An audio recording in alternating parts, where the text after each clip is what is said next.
Yes, bon dimanche tout le monde, j'espère que vous allez bien. De retour cette semaine avec une préparation hebdomadaire comme à l'habitude. Et oui, on est déjà de retour en New All-Time Highs du côté des indices. C'est pas une surprise, on était relativement bien préparé pour ça.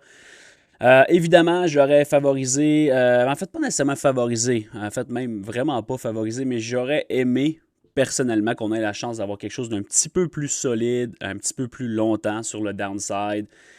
Mais ça résonne exactement avec tout ce que je vous mentionne depuis les derniers mois. C'est un marché qui va être excessivement complexe à faire, retracer un petit peu plus sérieusement.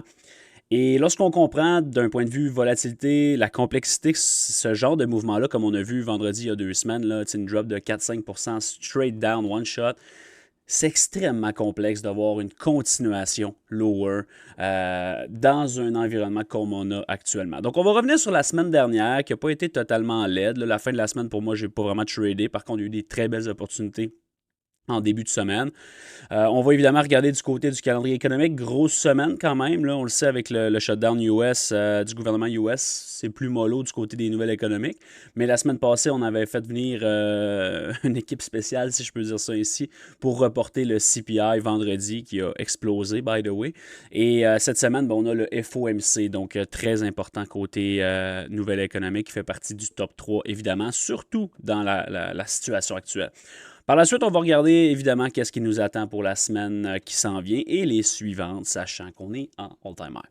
Donc, rapidement, si on revient sur la semaine dernière, la Daily Chart, je vous l'ai dit, ne nous donne pas beaucoup d'informations récemment. Je vous avais parlé du Void ici. Je vous mentionnais que ce n'était pas quelque chose nécessairement qui m'intéressait tant que ça. Par contre, d'un point de vue très simple, là, on a closé over lundi, on a supporté à l'intérieur le reste de la semaine sur un retracement avant d'aller attaquer le all-time high. Donc, quand même intéressant de voir ça. Si on va voir en 1 heure, le plan cette semaine était relativement clean. Encore une fois, dès lundi, on a ouvert avec un petit gap up et follow through higher. Ça, c'est pas quelque chose que j'aime. Parce que ça crée un gros range dès le lundi. Et c'est. Tu sais, si on est bearish, à la limite, c'est intéressant parce qu'on peut regarder pour shorter over ce range-là pour attaquer lower. Mais dans les conditions actuelles, on n'est pas nécessairement bearish. Donc, ça complique un peu la tâche. On a vu lundi straight up. On est venu tester au tick près là, le niveau qui était sur le graphique depuis quelques semaines, en fait, depuis qu'il a été créé. Vous voyez, mardi matin, on est venu chatouiller là-dedans avant d'amorcer une session complètement sideway, donc très, très choppy. Quand même des belles opportunités à l'intérieur de tout ça, mais très choppy. Par la suite, mercredi, smash lower. Honnêtement, là, probablement top 3 des plus belles sessions de l'année, du moins de mon souvenir. Là. Tellement clean cette session-là, une de mes meilleures journées de l'année également depuis très longtemps. Là, une session qui était d'une précision exceptionnelle, d'une volatilité exceptionnelle. C'était vraiment, vraiment, vraiment intéressant. Tu sais, quand je vous dis souvent, là, une session peut faire votre semaine, une couple de sessions peut faire votre mois, une semaine peut faire votre année, ben c'est la définition du genre de session que pour moi, ça a été vraiment exceptionnel. Donc, très, très, très, très belle session. Pas nécessairement parce que ça l'a droppé, j'ai fait plus d'argent et plus de trade sur le upside dans ce down move-là. Il y avait tellement de belle volatilité et tellement de belle précision. C'était plaisant le mercredi. Au final, on est venu retester quoi? Le niveau clé que je vous avais donné la semaine passée, dimanche, dans la prep. On a été incapable de prendre de l'expansion en dessous. Ça a été le low of the week. On a supporté là-dessus. On a grindé. Ça, c'est encore une fois quelque chose que je déteste. J'ai pas réussi à me positionner dans la session de jeudi, by the way. Juste grindé, on a continué overnight et le CPI a popé de 200 points. Boom, il était chercher les all-time high. Et c'est ainsi que la semaine s'est terminée pour moi. Donc, quand même une belle précision. Très beau mouvement up également. Relativement complexe à day trader. Swinger, pas de problème. Day trader, relativement complexe. Le SP500, similaire, un petit peu plus fort, si on peut dire ça ainsi, dans le sens qu'on a on n'a pas eu besoin de venir chercher la même référence ici. Donc, voyons, on a fait une divergence quand même importante avec Nasdaq. On a supporté également et on est venu attaquer de la même façon les all-time high qui étaient en place. Dollar US, on peut y aller rapidement. Ça n'a pas été une semaine. Je le répète, là, c'est beaucoup plus clean que c'était. Mais overall, la daily chart, encore là, c'est difficile de soutenir des mouvements. Encore une fois, on est dans une zone intéressante, mais on est encore dans un range où on ne fait rien. Mais tu sais, regardez la weekly chart. Littéralement, la weekly chart vous dit qu'on ne crée rien depuis littéralement le 14 avril. On n'est pas nécessairement sideway parce qu'il y a quand même eu des mouvements avec un peu d'expansion up and down, mais on a créé littéralement rien depuis le mois d'avril. Donc ça fait comme 27 semaines oui, on a des pops, oui, on a des drops, mais on n'a jamais de continuation de ces mouvements-là. Donc ça en dit long quand même. Évidemment, l'euro, c'est la même chose. Je ne perdrai pas trop de temps avec ça. Mais au final, là, je parlais du void ici, que je voulais voir soit supporté ou une fois qu'on le break, si on le flip pour l'instant, on fait pratiquement aucun des deux. Là, on est allé en dessous, on semble vouloir le rejeter. On n'a pas été capable de le reclaim, ça c'est évident, du moins pour l'instant. Le VIX, bon, écoutez, j'ai eu des commentaires un peu weird, by the way, à propos de ça, que la volatilité, j'avais aucune idée comment ça marchait, que le VIX, c'est la définition même de comment que la volatilité travaille. Donc, si le VIX est à 25-30, le marché devrait baisser. Écoutez, je ne suis pas là pour m'ostiner ou quoi que ce soit. Je vous donne simplement mon opinion personnelle. Mais une chose que je sais, c'est que ce genre de spike sur le VIX-là, après avoir trouvé un bid comme ça, donc quand je vois vol up, indice up, de la façon qu'on l'a vu comme ça, pendant une aussi longue période de temps, quand la volatilité spike, si elle ne se réalise pas de façon très importante, le marché va avoir un support sporadique qui va être très difficile de faire aller lower. C'est ce qu'on a vu, là. C'est hors de tout doute, littéralement, là. C'est relativement simple en plus de comprendre ça, honnêtement. Quand tu commences à travailler avec les OPEX, le VIXpiration, cette semaine, guess what? Qu'est-ce qui est arrivé mercredi? Qu'est-ce que je viens de vous montrer? On a eu quoi mercredi? Si on regarde la session de mercredi, c'est la drop qu'on a vue. OK? Je viens de vous mentionner que c'était une des plus belles sessions que j'ai tradées cette année, littéralement. C'était quoi mercredi? Question quiz. C'était le VIXpiration. On a eu de la faiblesse avec un follow-through quand? La journée du VIXpiration. Et dès le lendemain, l'expiration du VIX, le marché a recommencé à être supporté big time. Qu'est-ce qui a fait quoi? On a crushé le VIX. Donc, le VIX a spiké mercredi, ici, sur le VIXpiration, alors que par la suite, on a continué à crusher le VIX. Qu'est-ce qui a spiké les indices? On a littéralement flotté, un peu comme un short squeeze. On ne peut pas short squeezer les indices techniquement. Mais d'un point de vue volatilité, d'un point de vue positionnement, d'un point de vue market making, c'est un peu ce qui arrive dans ces situations-là. Donc, le VIX a été crush, les indices ont été smashés higher. On peut encore parler de techniquement une divergence avec le VIX. Matt, es-tu bearish sur les indices à ces niveaux-là? Honnêtement, non. Vous devriez déjà connaître la réponse.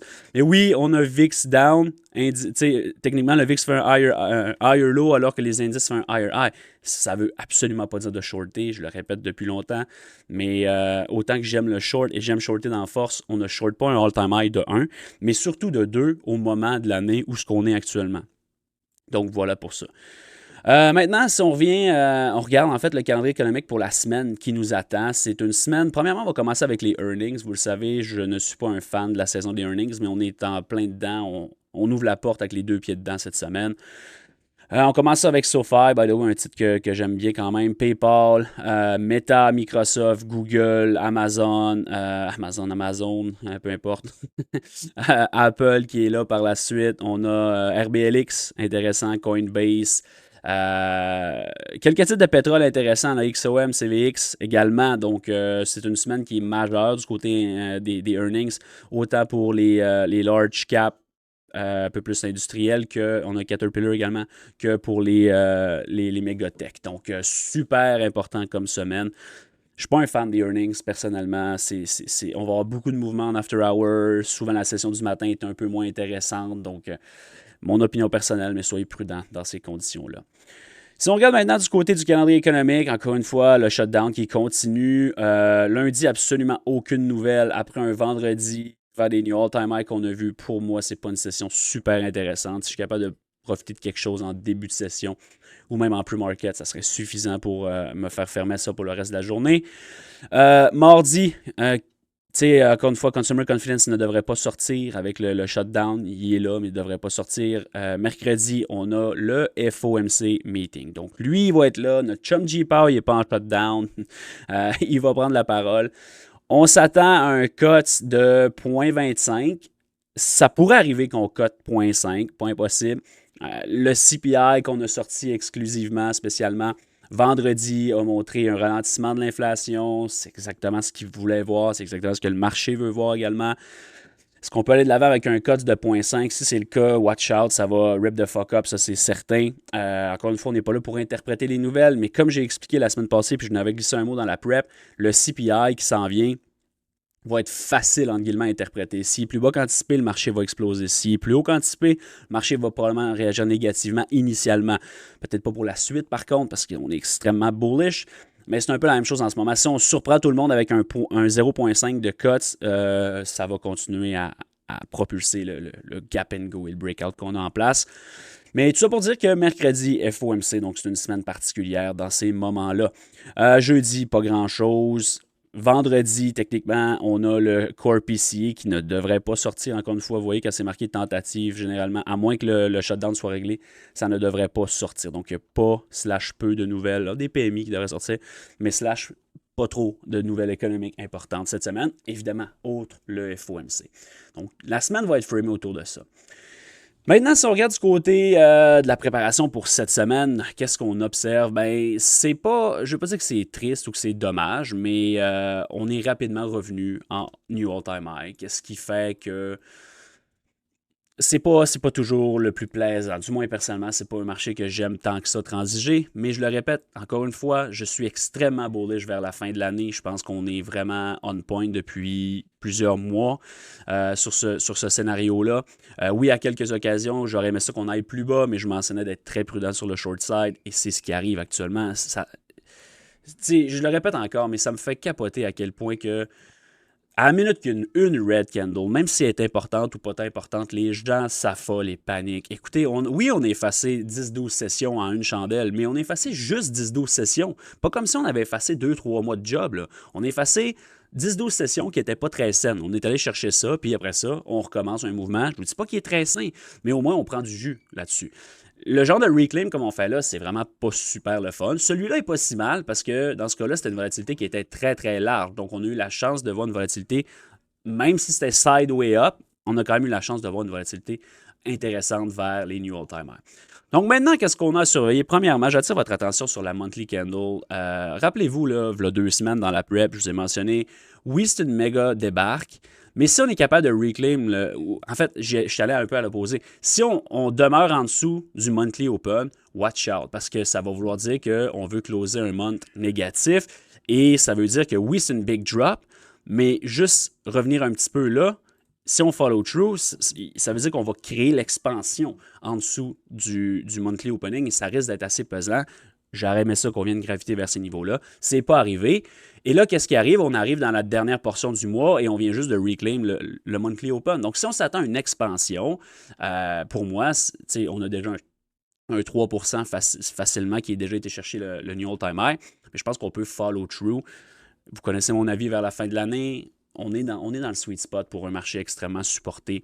Est-ce que c'est le moment et le breakout en new all-time high qui est différent des derniers qu'on a eu, dans le sens que small grind up, on le reprend ici, small grind up. Est-ce qu'ici, on le reprend avec des big up candles et on commence à montrer, tu sais, le vol up, indice up que je vous dis là, j'aimerais qu'ils se mettent en place, mais plus sérieusement. Tu sais, un VIX qui monte plus agressivement, mais les indices qui blow avec des plus grosses chandelles également vers un vrai gros blow-off top. Et un blow-off top, ça ne veut pas dire que ça va durer une semaine. Ça peut durer une couple de mois vers la fin de l'année, janvier, février. On rentre dans l'année prochaine où ce qu'on est dans une année midterm élection US, ce qui est très difficile d'avoir de la faiblesse. Donc, est-ce qu'on peut vraiment propulser quelque chose big time higher? La réponse est que personnellement, je crois que oui. J'espère qu'on va avoir la chance d'avoir une volatilité dans le next leg qu'on a en ce moment sur les indices. Dans tous les cas, je ne vous dis pas d'enlever le bouton rouge sur vos graphiques, mais regardez-le avec un petit peu moins de... Des fois, ça va vous tenter, là, comme c'est ben trop haut, j'aimerais ça shorter ça. Gardez-vous une petite gêne, seulement un petit... Personnellement, c'est ce que je vais faire. Donc, la daily chart, qu'est-ce que j'aime? C'est le petit gap ici qu'on a créé avant le breakout du CPI vendredi. Donc, j'aimerais que ce gap-là demeure ouvert pour demeurer très bullish. Donc, gap and go. Et j'aimerais ça qu'on follow through. J'ai tracé des standard dev à partir du retracement d'avril qu'on a eu, mais en fait février-avril, et ça nous projette autour de 26 000, 26 634 et éventuellement, pourquoi pas, 29 30 000 vers la fin de l'année. Honnêtement, pour vrai, c'est peut-être que ça a l'air overkill, c'est pas impossible à mon humble opinion. Si on vient en 1 heure maintenant pour vous donner quelque chose d'un petit peu plus spécifique, c'est relativement, on redevient dans des weekly prep où oui, je vous donne mon contexte, ma vision, c'est pas mal le jus le plus important. Quand je vous donne mes niveaux en 1 heure, oui, c'est important, mais il n'y en a pas beaucoup. Donc, il n'y a pas beaucoup d'interprétation à faire là-dessus. Qu'est-ce que je vais surveiller? J'aimerais ça qu'on ait la chance. Encore une fois, c'est pas facile à avoir, mais si on a la chance de voir un petit retracement lundi, mardi, mettons, s'amorcer vers... J'aimerais que ces niveaux-là supportent autour de 25, 3, 26.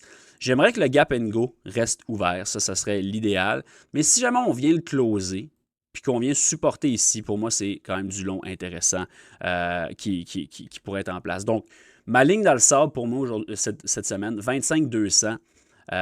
Si on vient là-dessus, j'aime le long encore, les yeux fermés. Si on vient en dessous de ça et qu'on le wick, je suis en mode patience. Si on reclaim, big confiance up.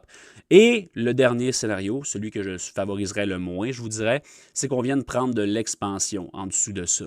Si on perd 25-200 cette semaine en créant quelque chose, à ce moment-là, je n'aurais pas d'autre choix que d'aimer le short vers les lots de la semaine passée, vers le gap d'il y a 2 semaines et vers les fameux niveaux plus bas qu'on pourrait avoir de l'intérêt. C'est vraiment pas un scénario que je favorise et je le regarderais si et seulement si pas on vient perdre ça, si on prend de l'expansion en dessous de ça.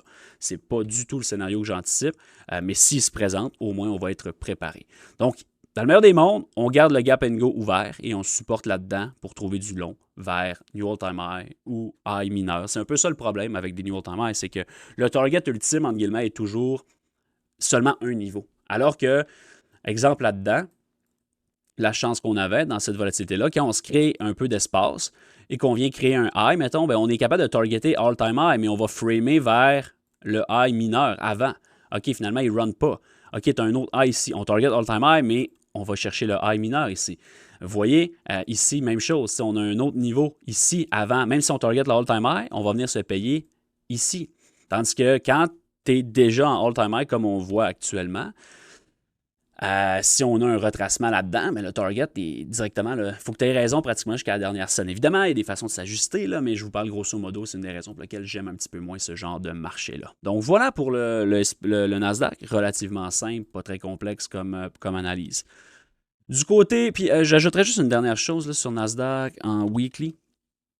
Si vous êtes bullish, qu'est-ce qui est mon cas personnellement, j'anticipe / j'aimerais voir un void se créer sur cette up candle-là pour confirmer une vraie expansion plus solide. OK? Donc, non seulement j'aimerais ça, mais je voudrais voir ça. Qu'est-ce qui veut dire que si tu long, à la limite, même en swing ou en position pour la semaine ou quelque chose du genre, personnellement, j'aimerais ça qu'on crée un void. Donc, j'aimerais qu'on ne revienne pas à ce niveau-là. Et ce niveau-là, c'est quoi en daily? Ben, c'est un peu ce que je viens de vous donner. Si on va en 1 heure, là. En fait, c'est exactement ce que je viens de vous donner. J'aimerais qu'on garde le gap and go ouvert et sinon, c'est peut-être venir se référer là-dedans, mais j'aimerais ça qu'on garde une petite portion pour un void en weekly. Encore là, c'est en mode anticipation, mais c'est les meilleurs trades généralement. Donc, ça ne veut pas dire que ça va arriver, mais j'aimerais ça si on veut être vraiment confiant pour higher. Voilà. Même chose sur le SP500, évidemment, c'est ce qui m'a fait penser à ça, mais ça revient au même. Sur la daily chart, honnêtement, c'est comme je mentionne, j'aimerais ça qu'on... Ben, tu sais, tantôt, je viens de parler en weekly, j'aimerais ça qu'en daily, également, on en crée un. Donc, peut-être un inside day, lundi.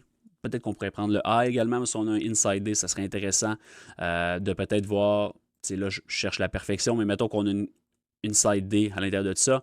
Mardi, on vient weeker à l'intérieur du void et on follow through pour la semaine ou du moins vers le new all-time high. Ça serait évidemment quelque chose de super intéressant. Lui aussi, on a un genre de double gap and go. Je n'ai pas tracé celle-là pour pas que ce soit too much, mais j'aime qu'est-ce qu'on fait.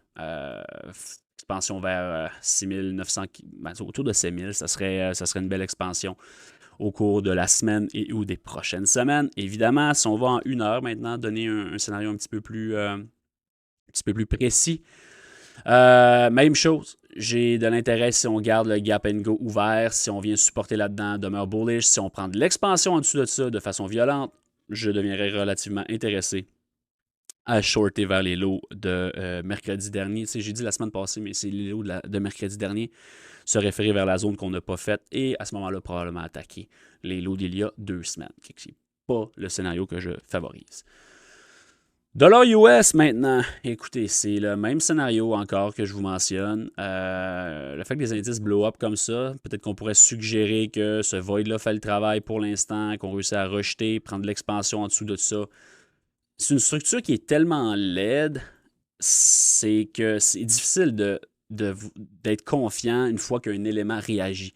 Nos éléments réagissent vraiment bien. Tu vois, celle-là réagit bien, celle-là réagit bien, celle-là réagit bien, mais on ne quitte pas ça par la suite. Donc, on réagit, mais on stall à l'intérieur et on joue une petite game de ping-pong entre deux, trois éléments, ce qui fait que c'est plutôt complexe d'avoir un bias solide. Donc, je l'utilise un petit peu moins, mais pour l'instant, là, je favoriserais qu'on rejette cette zone-là pour smash lower. Si jamais on vient mettre des up candle over 98, ben, en fait 99 piles, on pourrait à ce moment-là attaquer probablement le chiffre 100 que je vous ai déjà mentionné. Du côté de l'euro, si on le regarde, c'est sensiblement la même chose. Encore une fois, j'ai l'impression de me répéter.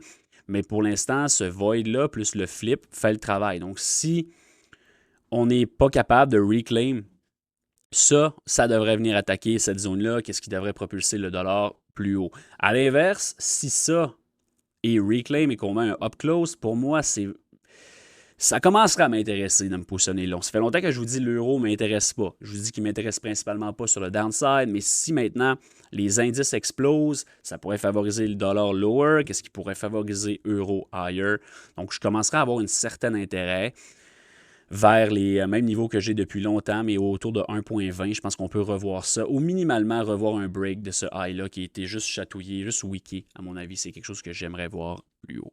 Le VIX, écoutez, il n'y a pas grand-chose à dire là-dessus. Surveillez ça.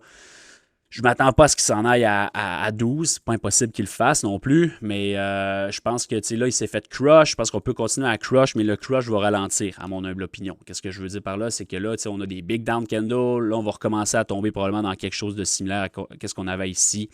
Donc, des petites down candles tranquillement. Est-ce qu'on fait des lower low? Ça ne change rien, honnêtement. C'est juste de voir si on continue à complètement crusher violemment ou si on recommence à trouver support et resupporter VIX up, indice up. Encore une fois, ça va être quelque chose à surveiller. Et à la limite, si tu es bullish, là, tu veux voir VIX up éventuellement à un certain stade parce que je veux que la volatilité se réalise dans un up move qui serait le fun à trader. Donc voilà, c'est pas une inquiétude pour moi de voir le VIX up et les indices up. Pas dans ce... En fait, oui, c'est une inquiétude, mais pas dans l'environnement actuel parce que je m'attends à quelque chose de pas très simple mais de relativement spectaculaire. Donc voilà pour le VIX. Gardez un œil sur les yields cette semaine, considérant que on a un FOMC. Je ne veux pas dire que je suis wrong là-dessus, mais clairement, personnellement, je ne me suis pas caché de dire que je m'attendais à ce que les yields rip plus haut cette année. Puis même, ça fait un bout de temps. On a eu raison l'année passée, à partir du moment où on a coupé les rates, alors que tout le monde pensait qu'on allait crusher les yields. Le fait de couper les rates a smashé higher sur les yields. Maintenant, on est relativement sideway. Oui, on n'a peut-être pas vu 5% encore. Ça peut aller vite, éventuellement. Par contre, quelque chose quand même d'intéressant, c'est qu'on a quand même coupé les taux comme le 17 septembre ici. Et on va les recouper ici. Et on est encore quand même plus haut sur les yields que lorsqu'on a coupé les rates l'année passée, vous comprenez? Donc, ça demeure quand même techniquement une divergence qui est un peu weird. Fait qu'il faut faire attention. C'est pas parce que ça baisse que le combat est gagné. Personnellement, même si on me reporte un CPI qui est un petit peu plus bas qu'anticipé, je ne suis pas vendu que l'inflation est sous contrôle. Je continue à penser que c'est quelque chose qui va nous péter en pleine face. Plus on coupe les rates, plus ça apporte éventuellement, ça largue évidemment, là, plus c'est dangereux à mon humble opinion à ce qu'on ait une deuxième vague beaucoup plus dévastatrice. Ça, c'est mon humble opinion qui reste depuis très longtemps, by the way. On parle de 2022. Donc voilà pour ça. Maintenant, si on regarde quelques stocks ensemble, puis je veux pas braguer, c'est vraiment pas dans mes habitudes, mais la majorité des titres que j'ai postés dans le Discord il y a 2 semaines sont en train de très très bien performer. Apple, Gap & Go, New All Time High, je pense que ça va être un des top leaders sur le next leg up. Je m'attends de voir peut-être même 300 d'ici la fin de l'année. Tesla, on a eu les earnings, ça a shaké un peu. Consolidation, ça a shaké un peu, mais pas assez à mon goût. J'aurais aimé ça qu'on ait la chance de se positionner lower. Je doute fortement qu'on ait la chance de le faire. Si c'est le cas, assurément que ça m'intéresse. Un petit peu plus déconnecté des indices, by the way, surtout autour des earnings, donc soyez prudents, mais quand même intéressant. Un titre comme Meta, j'aurais aimé ça le voir ici pour du long. On n'a pas à faire ça, mais on a quand même closé over ici, donc je m'attends à ce qu'on rip up. On a les earnings, donc on va mettre ça un peu sur la glace, mais quand même intéressant. Un titre comme Google également. Tu sais, la semaine passée, il y a eu comme une nouvelle négative, comme si c'était la fin de Google parce que AI ont parti un browser. Anyway, c'est la définition même des gens qui ne sont pas informés, qui capotent par des headlines qui veulent absolument rien dire. Ben, drop avant de revoir un new all-time high. Tech est un titre que j'avais posté, parlé beaucoup, donc on a déjà un move de 15%. Block également. C'est pas encore un move qui est explosif, mais je pense que ça peut le devenir très, très rapidement. Donc, watch ce niveau-là. AFRM, que j'ai parlé également, on est venu tick au tick le niveau que je voulais. Manque peut-être un peu d'explosion. Je pense que ça peut se pointer. Évidemment, c'est un titre qui est très volatile, donc ça pourrait shaker de lower encore une fois, mais j'aime le setup overall là-dessus. Il y en a des tonnes. J'en pose dans le Discord. Je vais continuer à en poster de plus en plus vers la fin de l'année, mais c'est très clean. Qu'est-ce qu'on a la chance de voir actuellement? Je finis ça avec Gold, où ce que je me suis laissé un petit peu emporter cette semaine dans les lives sur Discord, parce que écoutez, c'est pas parce que tu as une red candle qu'il faut que tu vires fou. Je n'ai parlé tantôt, c'est la même chose sur les indices, mais je suis extrêmement bullish sur Gold et tu pourrais me donner un retracement de 20% et je serais toujours pas bearish.